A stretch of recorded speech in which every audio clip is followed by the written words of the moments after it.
We have already completed kingdom Protista. Let's start the kingdom Fungi. Kingdom fungi में सबसे पहले क्या बताया गया है कि सबसे यूनिक किंगडम है और ये कैसी किंगडम है, हेट्रोट्रॉपिक ऑर्गेनिजम्स की किंगडम है। मतलब इसमें आपको एक भी ऑर्गेनिज्म फोटोसिंथेटिक नहीं मिलेगा, सारे ही ऑर्गेनिजम्स कैसे होंगे, हेट्रोट्रॉपिक होंगे। दे show a great diversity in the morphology and habitat. किस में डाइवर्सिटी शो करते हैं, मॉर्फोलॉजी में और हैबिटेट में। मतलब बहुत डिफरेंट जगह ये रहते हैं और इनकी मॉर्फोलॉजी भी बहुत डिफरेंट होती है।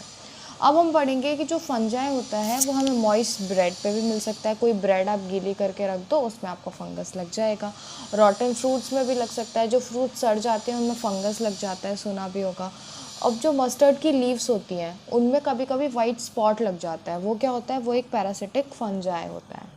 उसके बाद ईस्ट जो होता है वो भी एक फंगस है, जो किसके लिए यूज़ होता है, किसके लिए यूज़ होता है, ये ब्रेड और बियर बनाने के लिए यूज़ होता है। उसके बाद है जो फंजाई है ये डिसीज़ेस भी कॉज कर सकता है प्लांट्स और एनिमल्स में, जैसे कि वाइट रस्ट जो है वो पोकीनिया एक पैरासिटिक फंजाई है, वो कॉज करता है।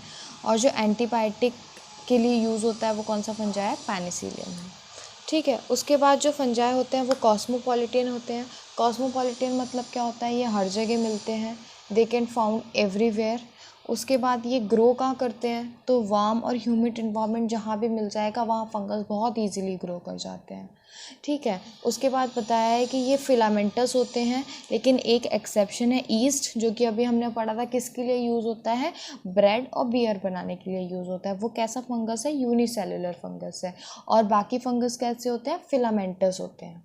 ठीक है। अब पढ़ते हैं एनसीईआरटी। एनसीईआरटी में क्या लिखा है, the common mushroom you eat and toadstool are also fungi. मतलब हम फंगस को खाते भी हैं। वाइट सिर्फ डिसीज कॉज नहीं कर रहा है, हम इसको खा भी रहे हैं। ठीक है। White spot seen on the mustard leaf are due to the parasitic fungus. Some are unicellular fungi, जैसे कि ईस्ट किसके लिए यूज़ होता है, ब्रेड एंड बियर बनाने के लिए यूज़ होता है। Other fungi cause diseases in plants and animals, जैसे कि wheat rust causing Puccinia is an important example. Some are the source of antibiotics, जैसे कि पेनिसिलिन। फंजाई आर कॉस्मोपॉलिटियन, मतलब हर जगह मिलते हैं, जैसे कि air, water, soil and on animals and plants. They prefer to grow in warm and humid places. Have you ever wondered why we keep food in refrigerator? हम fridge में खाना क्यों रखते हैं? Yes, it is to prevent the food from going bad due to the bacterial and the fungal infection, ताकि हमारे खाने में बैक्टीरियल और फंगल इन्फेक्शन ना हो जाए। उसके बाद क्या है, एक एक्सेप्शन है ईस्ट, बाकी सारे फंगस कैसे होते हैं, फिलामेंटस। ईस्ट सिर्फ एक यूनिसेलुलर फंगस होता है। अब बोला गया है कि बॉडी जो होती है वो long cylinder thread like structure called hyphae, उससे मिलके बनी होती है, और the network of hyphae is called mycelium. इसको समझते हैं थोड़ा। जैसे यदि सिंपल एक long cylinder thread like structure है तो हम इसको क्या बोलते हैं, हाइफे बोलते हैं। तो फंगस की बॉडी किससे मिलके बनी होती है, हाइफे से मिलके बनी होती है।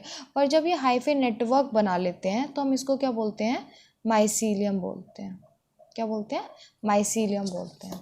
लेकिन अब ये माइसीलियम जो है वो सिनोसिटिक भी हो सकता है। और सिनोसिटिक मतलब क्या होता है कि ऐसे बहुत सारे न्यूक्लियस प्रेजेंट होंगे, तो मल्टीपल न्यूक्लियस प्रेजेंट होंगे तो हम उसको क्या बोलते हैं, सिनोसिटिक बोलते हैं। पर यदि क्रॉस वॉल प्रेजेंट हो जाती है तो वो सिनोसिटिक नहीं होता है। तो फंगस सिनोसिटिक भी हो सकता है और नॉन सिनोसिटिक भी हो सकता है। उसके बाद क्या दिया हुआ है, ये देखो लिखा हुआ है, some hyphae are continuous tube filled with multinucleated cytoplasm. These are called sinocytic hyphae. And other have a septa or a cross wall in their hyphae. The cell wall of fungus are composed of chitin and polysaccharide. हमने पढ़ा था plants की जो cell wall होती है वो बनी होती है सेल्यूलोज की, पर जो फंगस में भी सेल वॉल प्रेजेंट होती है, बट वो सेल वॉल किसकी बनी होती है, काइटिन की और पॉलीसेकेराइड्स की। मतलब कंपोजिशन दोनों का डिफरेंट होता है। ठीक है। अब बताया हुआ है कि जो फंगस होते हैं वो हेट्रोट्रॉपिक होते हैं, ऑब्वियसली हमको पता है। अब बताया हुआ है कि हेट्रोट्रॉपिक कैसे होते हैं, तो सेप्रोफिटिक भी हो सकते हैं, पैरासाइट्स भी हो सकते हैं। सेप्रोफिटिक कैसे होंगे, जब यदि वो डेड सबस्ट्रेट्स पे फीड करेंगे तो कैसे हो जाएंगे, सेप्रोफिटिक हो जाएंगे।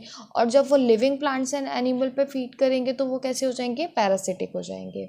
और ये एसोसिएशन बना के भी रह सकते हैं, सिम्बायोटिक एसोसिएशन बनाते हैं ये, जैसे कि लाइकेंस। ये एल्गी के साथ बनाते हैं जब एसोसिएशन, मतलब फंगस जब एल्गी के साथ एसोसिएशन बनाता है तो हम उसको क्या बोलते हैं, लाइकन्स बोलते हैं, ठीक है।